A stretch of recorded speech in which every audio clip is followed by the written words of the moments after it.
coming and saying, the way you, Jack, have acted has caused me pain. It's hurt me. It's been difficult, or the way that you're living is contributing to the pain of others. First, I just want to pause. And maybe in that pausing, to ask, to listen, what's my best intention? It's one of the most powerful things we can do in struggle and difficulty. What's my heart's best intention? And then to listen with an open heart, which means also listening not just to the news or the story, but listening to the feelings behind them, whether it's the anger or pain or fear or confusion, especially in difficult things. And now we're talking about compassion, so that's what's there. Supreme Court Justice William O. Douglas said at the Supreme Court level where I work, 95% of our decisions are based on how we feel about things. The other 5%, we use our minds and the law to justify our decision. And it's true in our human lives. It's our heart and our feelings that react and respond and guide us. So to be able to pause and set our best intention, and then to listen, including listening to the struggles and the difficulties and the pain. And then to allow ourselves to reach out our hands and mend the places that we can, whether it's standing up in some way for justice or peace or care, or tending someone else. It's not your job to fix the world or to stop all the wars in Darfur, where there's 500,000 people who've been made homeless recently and killed, or Myanmar, where there's indiscriminate bombing of all the refugee camps, or Gaza and Israel and Palestine, or onward, so many places. Wow, that's a hard thing even to say out loud, isn't it? What we human beings do. But it's not your job to fix all of that. That would be hubris. It's your job to do your part, to stand for what matters, to speak and act in a way that represents compassion and love for everyone, to plant seeds to mend the places that you can.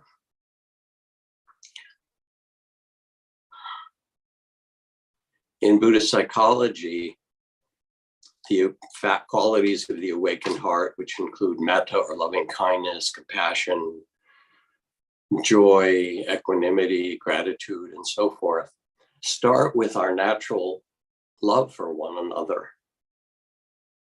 And then love, when it meets suffering, changes into a different quality of heart, which is compassion. It's that quivering of the heart when we feel in ourselves or others, when we feel their struggles and their difficulties. It's the resonance with them and the natural upwelling of, how can I help? How can I make a difference? How do I respond?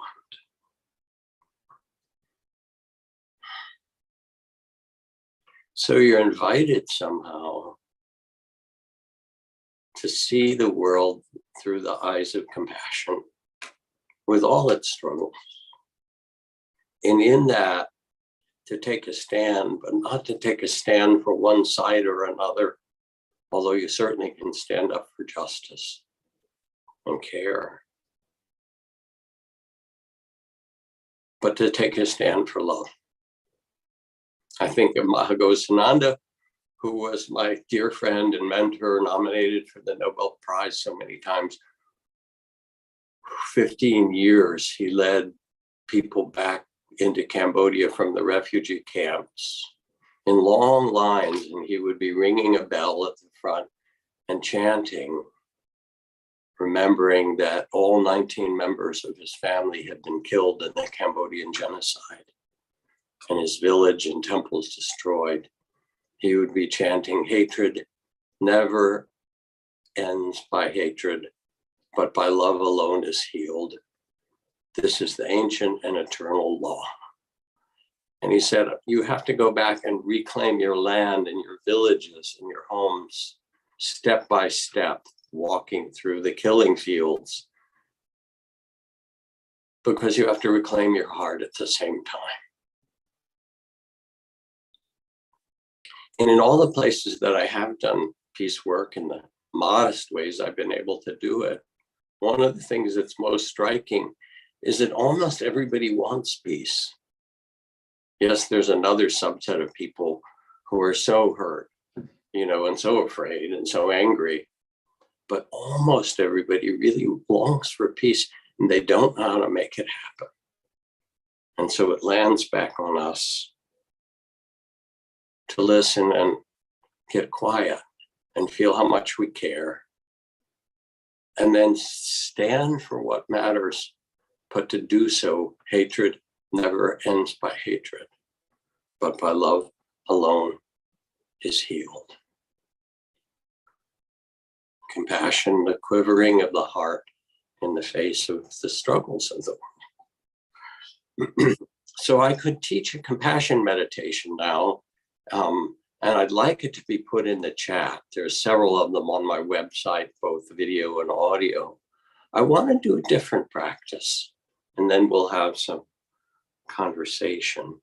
The compassion practice begins, by the way, in visualizing someone where it's easy to love, because the principle is to start where it's easy, and becoming aware of their struggles, as in all human life, and their suffering, and wishing them well, holding them in your heart. May your struggles be eased. May your heart be at peace. May you hold yourself in compassion. You do it over and over for someone you care about, and feel that tenderness.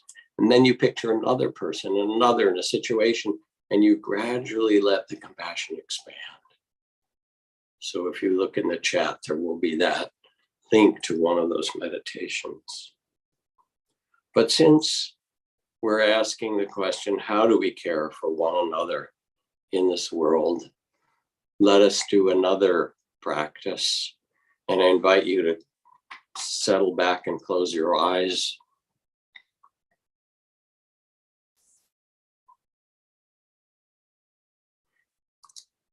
And take again a couple of long breaths.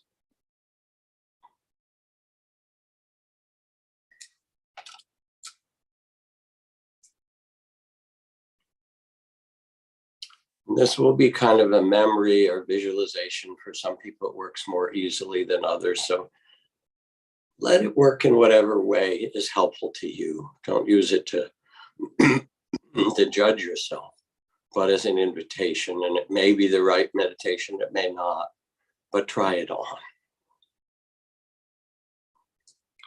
And as you close your eyes, let yourself remember or picture or imagine a situation in your life now where there's a struggle, where it's painful or difficult, involving another person or other people in this world. And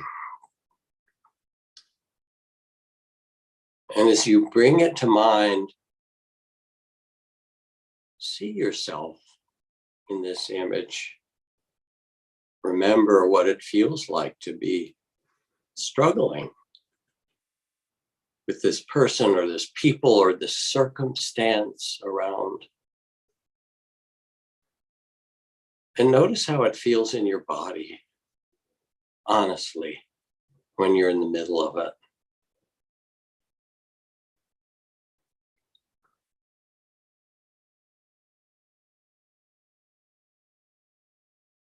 And notice also, what are the states of mind that you find yourself in the states of heart,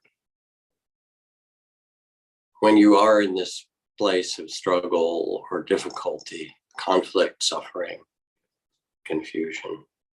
What's it feel like?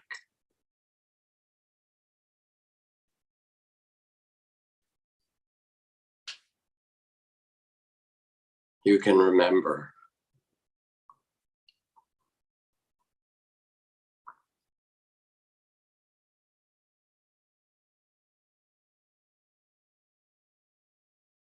And then something magic is about to happen. Whoever you're with and struggling with, that person or people or that circumstance, that difficulty, all of a sudden, wherever you are, there's a knock at the door or someone's coming. And you turn away from the circumstance and the people, excuse me, to go see who's coming. And to your surprise, when you open the door, even if you're outside, you discover a being of immense wisdom and compassion has appeared. It might be the Buddha or Kuan Yin, the goddess of infinite compassion, or Mother Mary or Gandhi, or the Nobel Peace Prize winner Lehman Gabowi from Liberia, where she says, our nation used to be known for its child soldiers, and now it's known for its women leaders. Some amazing being, and maybe it's your grandmother, a being who carries the great heart of compassion and tremendous wisdom. And you invite them in, and they gaze at you with such kindly eyes and say, having a hard time, to which you nod, yes.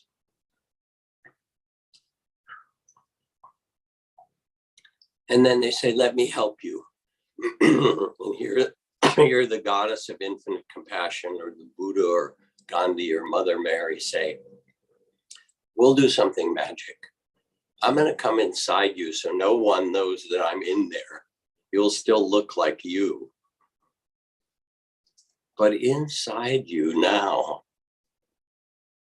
will be the Buddha, will be Mother Mary, or Gandhi, or Kuan Yin, or the wisest grandmother. And let's try this again. Let me show you how I would handle it. And so they turn back. You turn back to that situation, but it's not you anymore. It's Mother Mary inside. And first you notice, how's her body? How does it feel when she enters this physically, or he? How is it different from the way you were?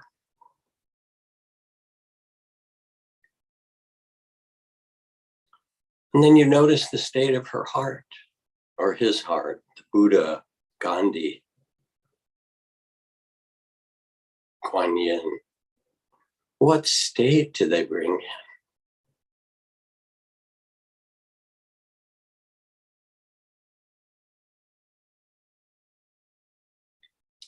And then how do they listen?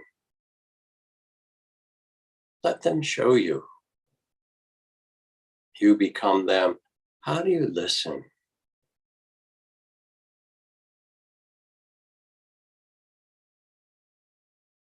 What's their deep intention in listening?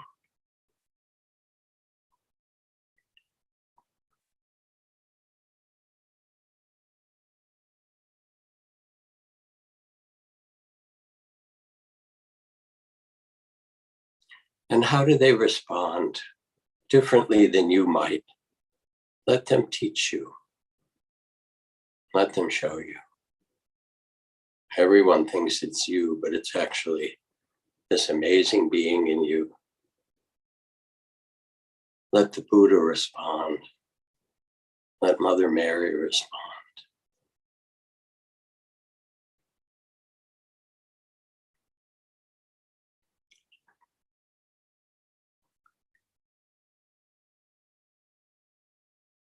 And they show you how to care even in difficulty.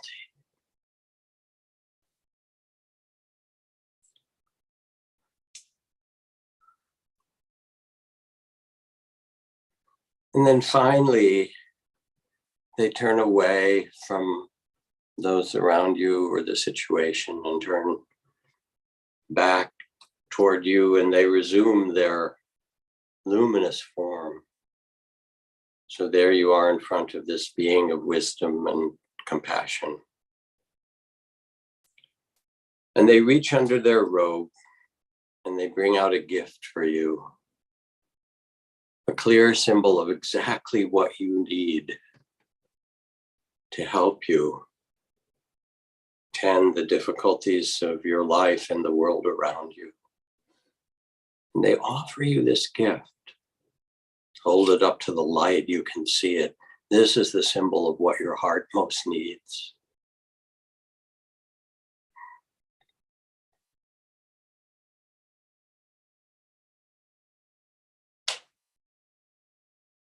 And then they whisper into your ear a few words, last words of advice as they touch you kindly on the shoulder.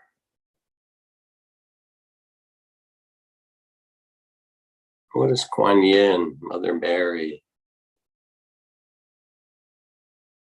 the great indigenous grandmothers and grandfathers, what do they have to say to you? They remind you of something. You can hear it, you can imagine it, you can know.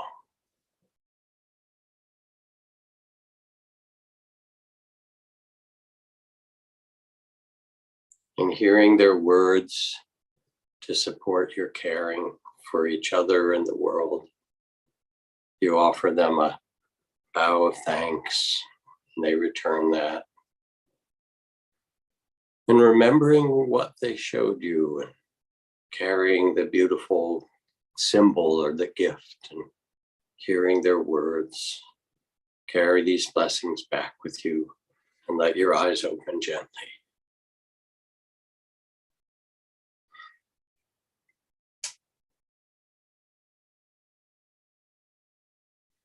We can do this, as human beings, not in spite of the suffering, but in the middle of it. No one can take the freedom of heart from us. No one can take the eyes of compassion. So I've been speaking for a while and offering a practice, and hopefully it was helpful. If it felt like it wasn't the right thing, there's 108,000 other practices, and so just let this one go.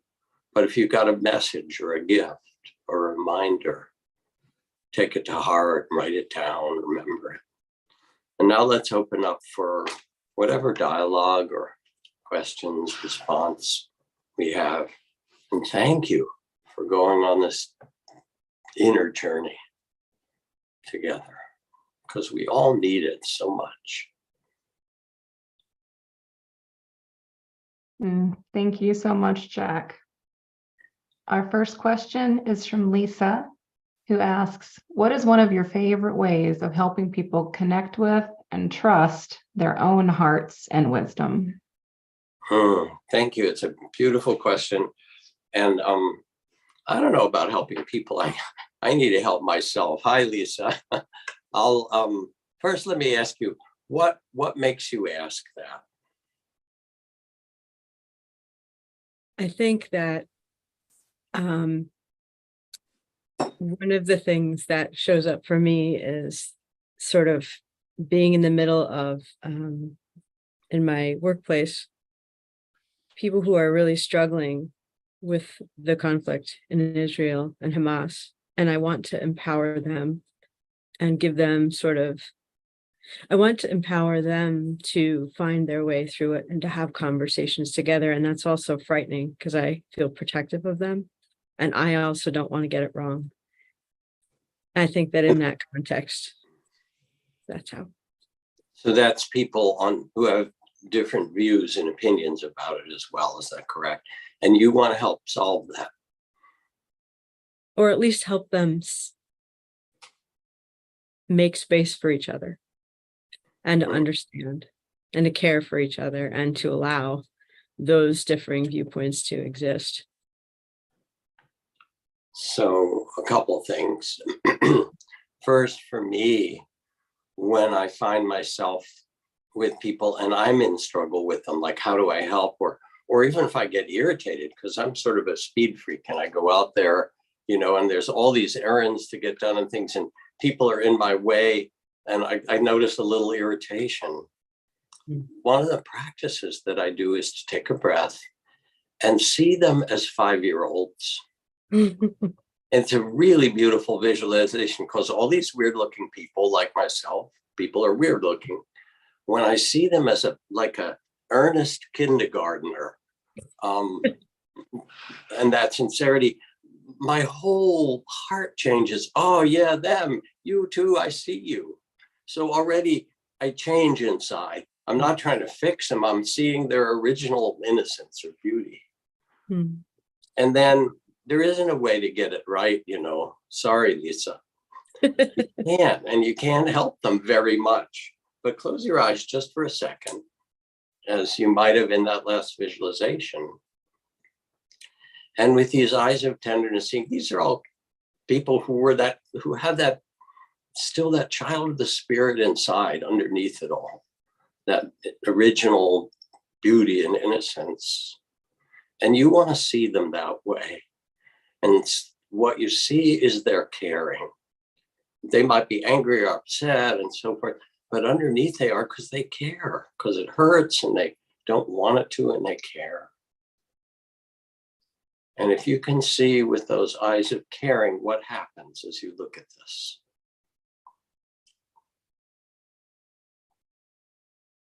You're sensing the vulnerability there. Yeah. And then you don't have to fix it.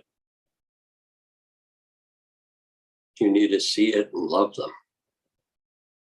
And say, yeah, we're all struggling with this pain. How's that feel?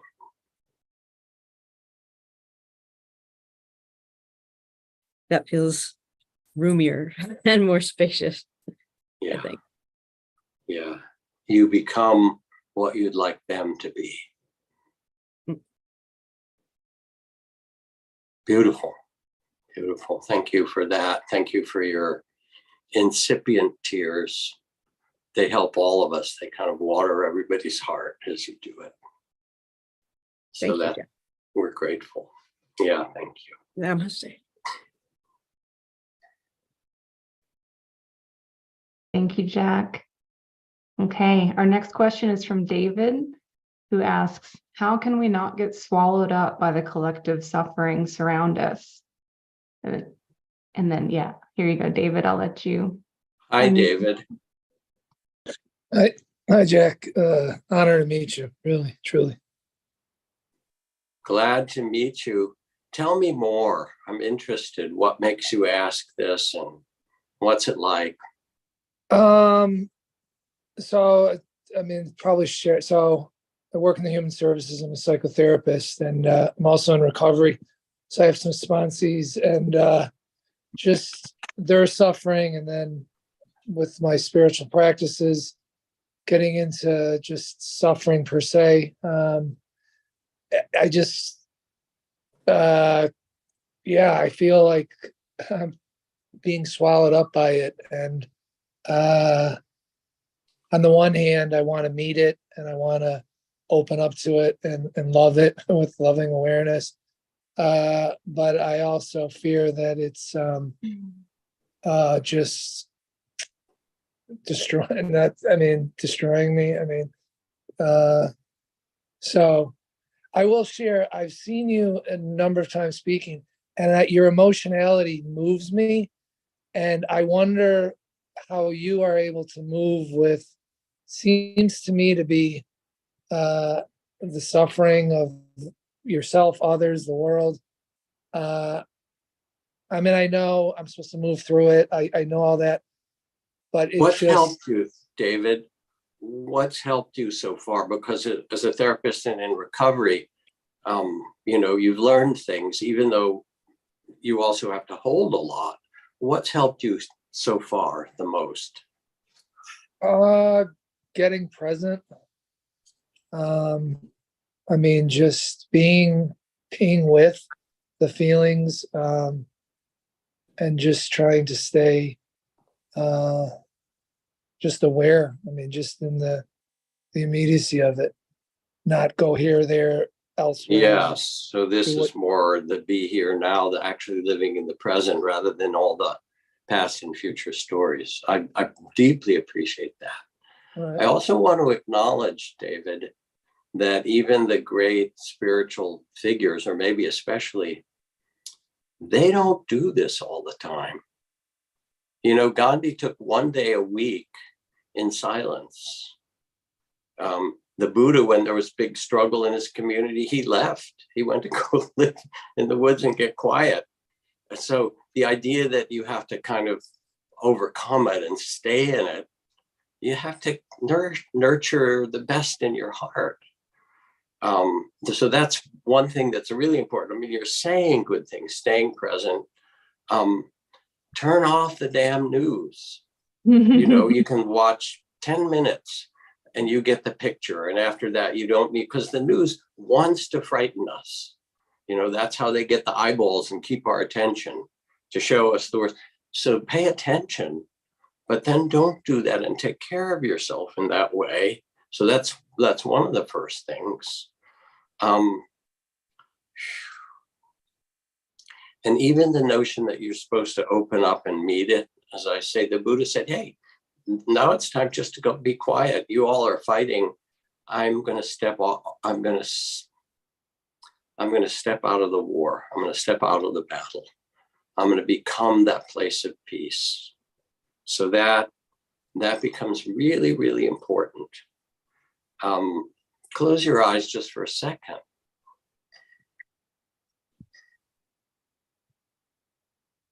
And ask yourself in a kind of intuitive way,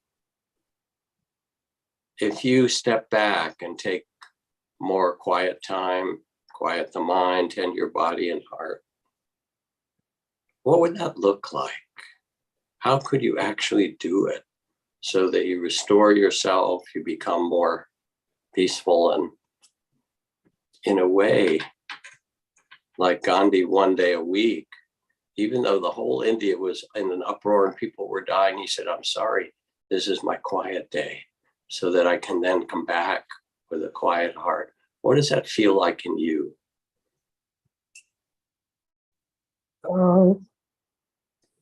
Just so much sadness. Okay, so feel the sadness. Your heart is carrying the grief. And it's the sadness of the world. And it's also your own pain.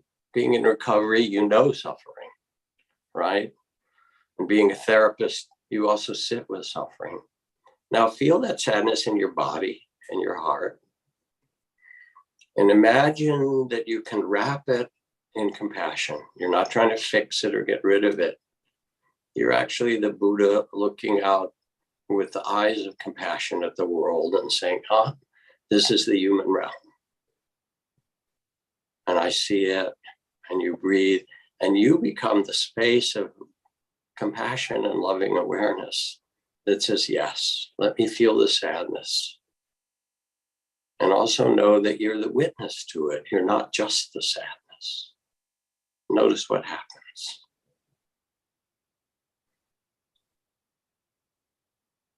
What do you notice? Space. I can breathe. Yes. Yeah. How's that feel? Liberating. Yes.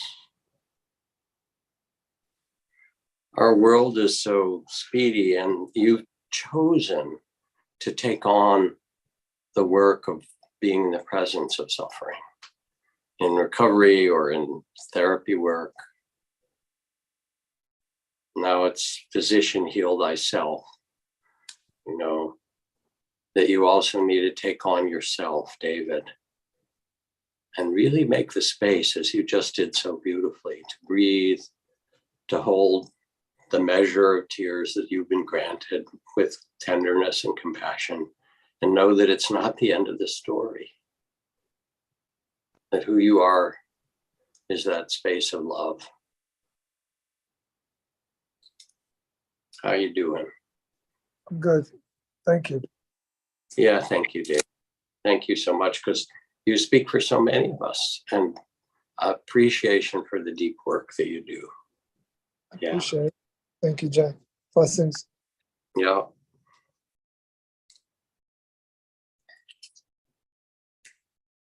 Ready for another question, Jack? Sure. Okay. Next, we have Cindy, who asks, how do you deal with letting go of the grief and guilt when you genuinely work to help someone and ultimately it doesn't work? Go ahead and say hello to Jack, Cindy. Hi, Jack. Hi, Cindy. Good to see you Yeah, again. I'm glad to see you also. Yeah. So tell me what makes you ask this. Well, I graduated from MMTCP in 2023. I'm in the middle of the MMT program, and I'm going to start working for whatever you call it, Cloud Sangha in 2023. Oh, sorry. And what you just shared with David was very, very helpful. Makes me ask, is that a couple of years ago, my husband and I got involved with a young man in Denver who was sporadically homeless and bipolar and difficult and couldn't love himself, and adorable, engaging, smart, funny. We did all the things that probably you shouldn't do, give him stuff, buy him clothes. I took him out for breakfast, took him for walks, and it hurts. He committed suicide 5 days ago. And I'm now attempting to help support his father, who was on the phone with him half an hour before trying to talk Alexander out of walking into the ocean in Hawaii. And it just hurts. And I'm also a coach, and as I work with some of my clients who are in deep emotional distress and just try and hold it together, and my own heart is simply breaking, and I don't know how to let go of what if I did one thing more, or what if I said one thing more? And, intellectually, I know I probably couldn't have made a difference, but it just hurts. Well, you said it Yeah. really directly. Nothing in your mind can fix this. And you think, okay, if only I'd done that, and it's this. And you don't regret the clothes and the stuff you gave him, and you don't regret all the care you had for him. Don't. But you can't, you know what? Yeah.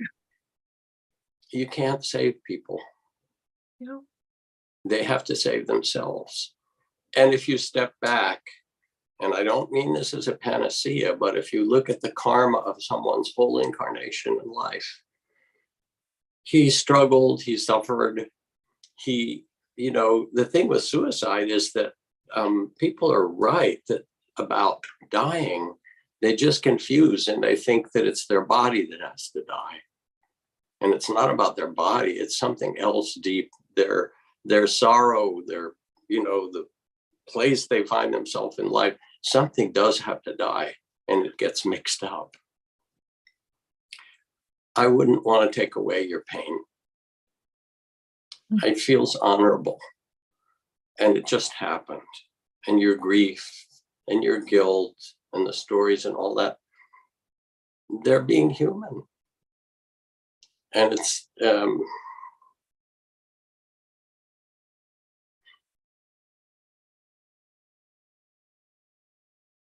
it's terrible. Yeah, I mean, it's just painful, and it's terrible. And that's also what we lived through. And you say, okay, I did what I could, and this is what he did. And I wish it could be other. And you start to see it. You let yourself feel all the pain, which you are. And you also step back and see it with a more timeless vision, with the eyes of Kuan Yin, or the goddess of compassion. Say, yes, this also happens to us as humans. and we do our part to help, but it's not given to us to save people. I get that. And yet, how do you or Tara or any of us who are embarking big or large, I also study with I think a guy that studied with you, David Chernikoff, up in Yes. Denver, and he's a Yes. wonderful mentor to me. I go on retreats with him occasionally, and I just doubt my ability to sit with people and hope that I can make a difference, and know that perhaps I can and perhaps I can't, and then live with whatever happens. So you talked first about letting go of grief and guilt. And, even as we talk, I think you really understand you can't let go of it. You have to honor it. You have to bow to it. It's a fire, in the heart. And then you have to let him teach you and say, all right, what I've learned from you, let me carry forth the best of your spirit. And sometimes you can help, and sometimes you can't, or you can't help in the way you wish. And people, But you can be there. You can be there, and that's an enormous thing. people That's told an me, enormous thing for us as human beings, that somebody else hears. I mean, I want to flip it for a second. You were there, and he felt your presence and your care. How much do you think that meant? Even though he struggled in all of bipolar and this and that and all the homeless, and all. Thank you for doing that. It mattered, and it mattered to him. I hope so. I would do it again in a heartbeat, Yeah, with the bicycle, the clothes, the of breakfast, course you would. the You would money. do it. I would do it again. And Yeah, people yeah, told me he was going to break my heart, and I just said, well, okay. yes. So just stop here. Yeah. People tell me it will break my heart. And so your heart is broken open. You feel everything. And he represents all these other people that you'd like to save, some of whom you can help, most of whom, in fact, you can love. And he felt that. So you chose it. I did. You chose it. I did. Yeah. Yeah. How's that? Well, either I'm really smart or I'm really stupid, but I don't see another path. Yeah. Honest. Yeah. Yeah. I just want to bow to you and honor it. Mm. Yeah, of course, you love anyway. You chose it. And that's your heart. You did. Yeah. And it's natural in you. You can't not do it. Yeah. So some people you'll help, and some people won't be the right medicine. Even the Buddha was, one of his many titles was the teacher of those who can be taught. Yeah. So. Yeah. Mm, Thank you. thank you, Cindy.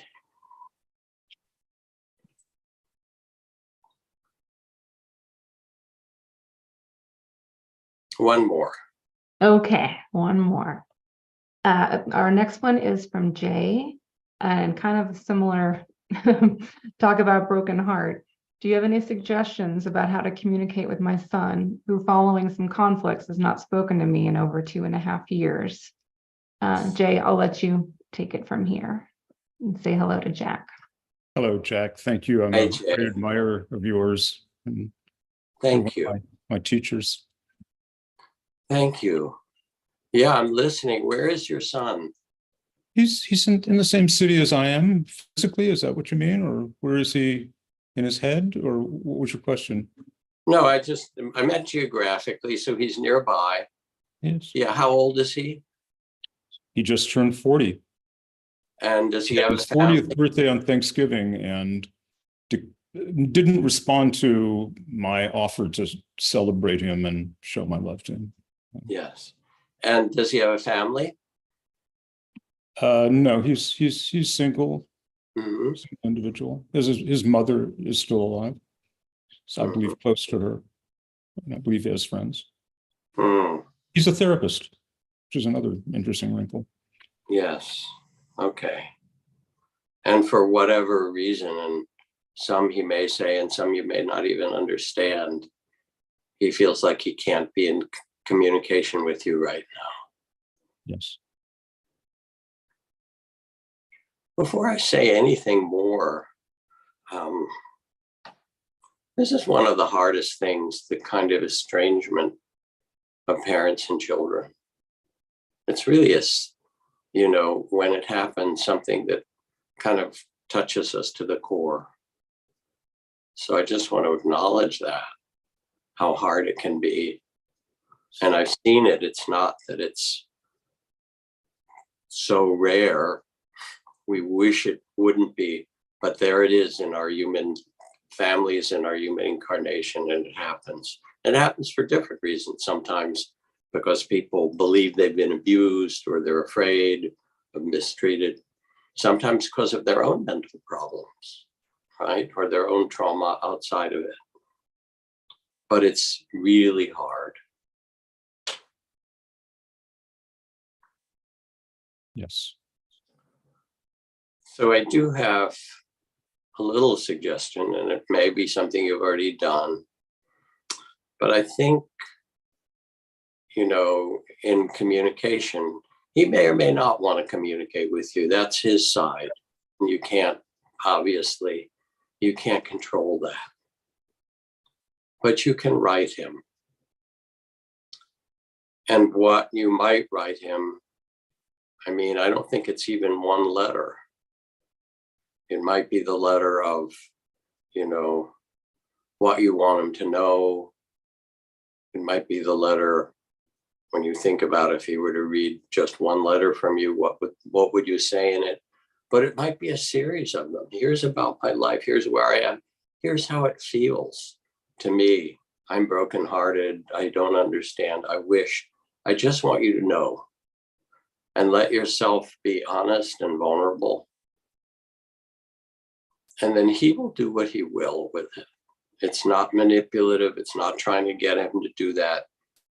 It's opening a kind of communication where you bare your own heart and you talk about where you are and what matters.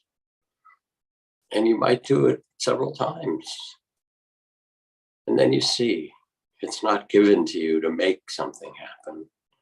But when you become vulnerable and honest and real and caring, sometimes it changes the field.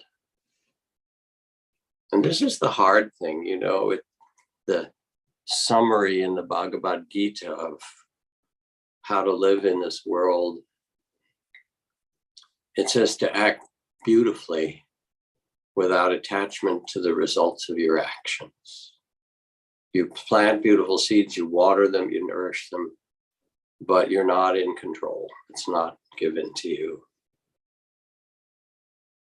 to determine the outcome. What is his first name? Alex. So I'd like to ask everybody who's on this call, on this Zoom, hundreds of people, Yes. to picture Alex and his dad, Jay, and hold Alex in your heart and Jay in your heart. And you can keep your eyes open and look at the little tiles, Jay, and see everybody's face and let them send you as they can their care and compassion, not just for you, but for Alex and for all the people who are estranged from one another. Thank you. And take it in. Oh, thank you. Yeah, look at these eyes. There are 33 pages of them, Jack. Thank you, everyone. Thank you. Yeah, Thank you. yeah. Take it in. Oh, Let it so carry you. nice.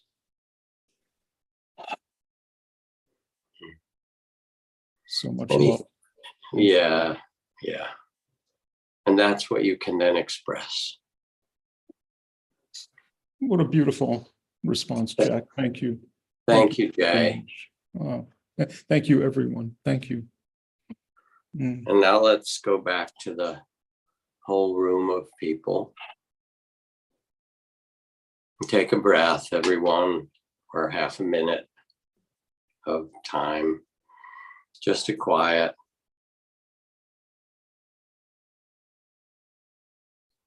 And let yourself sense as you do how much caring there's been in everyone who spoke. They're stand-ins for you, you know, the ones with the broken hearts, the ones estranged or dealing with a suicide or dealing with the conflict of people around them and the wars. It's us. And we get to meet together here on the playing field of compassion and our genuine humanity.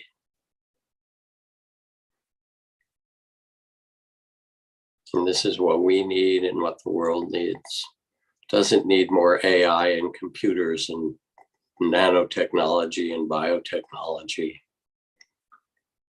The transformation of the world, its problems stem from the human heart, from fear and racism and tribalism and hatred and greed. And the solutions are found only in the human heart, to transform our struggles and to hold ourselves as a place of peace, of compassion, of care. And you feel it so strongly in our coming together. This is the force that makes the difference. I hope some of you might be interested in joining Cloud Sangha. We have beautiful groups, small groups for people to share in this way, or to join the teacher training programs Tara Brock and I do and so forth. But mostly just thank you for coming and being part of our community and our time together. Much gratitude and love. Thank you. Thank you so much, Jack. I believe we can unmute ourselves and say goodbye. See if that capability is there. I see a lot of people I Thank know. you. It's very soon. Thank you, Jack. Jack. Thank you so much. Stay well, everybody. It's beautiful. Thank you. Bye. Thank you. Bye. Bye.